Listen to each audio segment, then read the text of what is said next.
नमस्कार साथियों, अभी हाल ही में बहुत बड़ी अपडेट सामने आई है।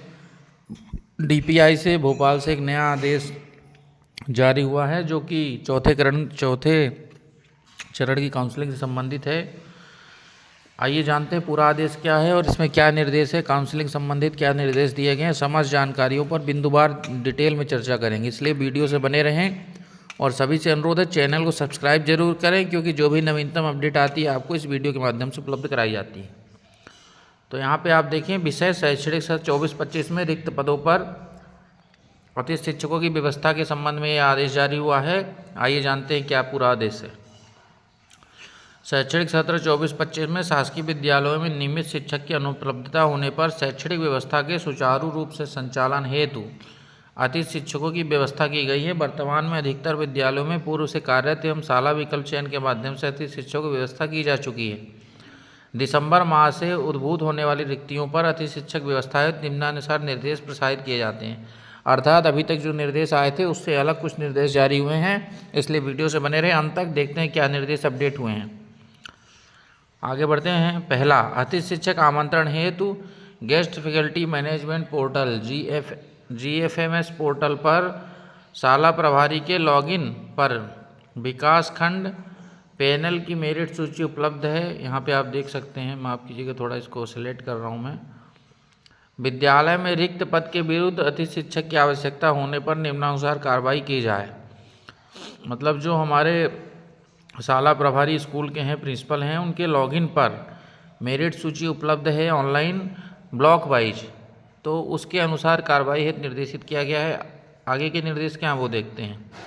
विद्यालय में किसी आवेदक के द्वारा यदि विगत सत्र में रिक्त पद के विरुद्ध अतिथि शिक्षक के रूप में कार्य किया है तथा आवेदक का नाम विकास खंड की पैनल सूची में है तथा उस विषय का पद रिक्त होने पर उस आवेदक को प्राथमिकता के आधार पर उसी विद्यालय में आमंत्रित किया जा सकेगा।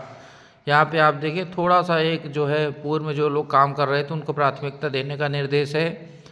मतलब जो आवेदक पिछले सत्र में जो है अतिथि शिक्षक के रूप में काम कर रहे हैं और उस विकास खंड की अभी मेरिट लिस्ट पैनल सूची में हैं तथा उस विषय का पद रिक्त है, तो उनको प्राथमिकता के आधार पर उनको विद्यालय में आमंत्रित किया जा सकेगा। दूसरा, इसके अतिरिक्त शाला प्रभारी द्वारा उनके विकास खंड के पैनल की मेरिट सूची में उपलब्ध आवेदकों के द्वारा दिए गए दूरभाष नंबर पर संपर्क कर आवेदकों को मेरिट क्रम में आमंत्रित किया जाएगा। ये वाला निर्देश मैं पढ़ रहा हूँ 1.2। मेरिट क्रम में आवेदकों द्वारा दी गई सहमत या सहमति की प्रविष्टि GFMS पोर्टल पर पैनल सूची में नाम दर्ज करते समय कारण सहित की जाए। अर्थात इसमें जो है विकास खंड के जो विकास खंड वाइज जो मेरिट सूची है उसमें जितने भी आवेदक सम्मिलित हैं सबको जो है मेरिट क्रम में रिक्तियों को भरने हेतु तो आमंत्रित किया जाएगा, है ना। अगर उनकी सहमति या सहमति के आधार पर संबंधित आगे की कार्रवाई होगी।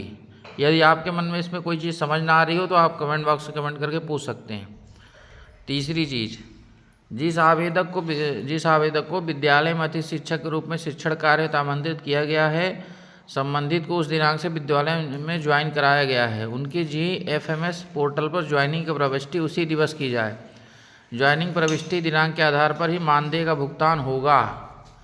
यहाँ पे आप देख सकते हैं जो भी वर्तमान में कार्य है तो पूर्व कार्यरत अतिथि शिक्षक है, ज़रा ध्यान से सुने।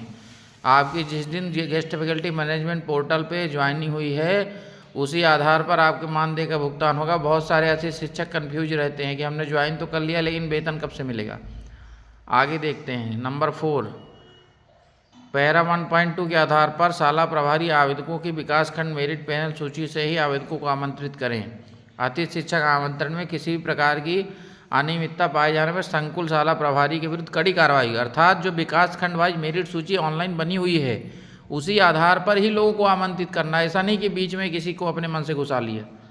ये चीज़ इसका मतलब है। नंबर 2, संकुल प्राचार्य एवं शाला प्रभारी गेस्ट फैकल्टी मैनेजमेंट पोर्टल पर दर्ज रिक्तियों को राज्य स्तर से प्रतिदिन कार्यालय दिवसों में अप्रूव किया जाएगा। शाला प्रभारी स्वीकृत रिक्तियों पर अतिथि शिक्षकों को आमंत्रित करेंगे। फिर नंबर 3, शाला प्रभारी मेरिट क्रम में आमंत्रित किए गए आवेदक के स्कोर कार्ड में दर्ज दस्तावेजों का परीक्षण कर दस्तावेज में स्कोर कार्ड में दर्ज जानकारी में भिन्नता पाए जाने पर आवेदक की अतिथि शिक्षक हेतु पात्रता निरस्त की जाए। अर्थात यहाँ पे डॉक्यूमेंट भी एक बार आपके शाला प्रभारी देख सकते हैं, इसलिए आप ओरिजिनल और सत्यापित डॉक्यूमेंट लेके जाएं।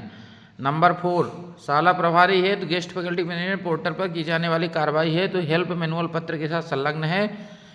ये पत्र के साथ मैनुअल भी दिया गया है, चूँकि थोड़ी सी प्रक्रिया इसमें अलग है, इसलिए जिसके अनुसार पोर्टल पर कार्रवाई करें। ये आदेश आज ही अभी तुरंत जारी हुआ है, थोड़ी देर पहले, और मैंने आपको इस चैनल के माध्यम से उपलब्ध कराया है। और भी आगे जो नवीनतम अपडेट आएंगी उपलब्ध कराता रहूँगा। सभी से अनुरोध है चैनल से जुड़ जाएं। और एक तरह से देखा जाए तो ये एक पूरी तरह ऑफलाइन भी नहीं है और पूरी तरह ऑनलाइन भी नहीं है, ऑनलाइन एवं ऑफलाइन का ये सम्मिलित रूप इन्होंने जारी किया है। इसीलिए मैं आपसे पूर्व में भी कह रहा था कि मैं इसको पहले से ही ऑफलाइन डिक्लेयर नहीं करूँगा जब तक दिशा निर्देश नहीं आएगा। ये पत्र समस्त जिला शिक्षा अधिकारी, समस्त विकासखंड शिक्षा अधिकारी, समस्त संकुल प्राचार्य, हाई स्कूल, हायर सेकेंडरी, समस्त शाला प्रभारी, शासकीय विद्यालय, स्कूल शिक्षा विभाग को जारी किया गया है। ये जो हमारी काउंसलिंग है ये ऑफलाइन एवं ऑनलाइन का मिश्रित रूप है। इस संबंध में हमारे जो अतिथि शिक्षक भाई हैं, अगर कोई चीज़ उनके मन में कोई सवाल है, कोई सुझाव है या कोई कन्फ्यूजन है तो कमेंट बॉक्स में कमेंट करके निसंकोच होकर अपना सवाल पूछ सकते हैं। मैं ज़रूर उनका उत्तर दूंगा। बहुत बहुत धन्यवाद। नमस्कार, सभी को गुड नाइट।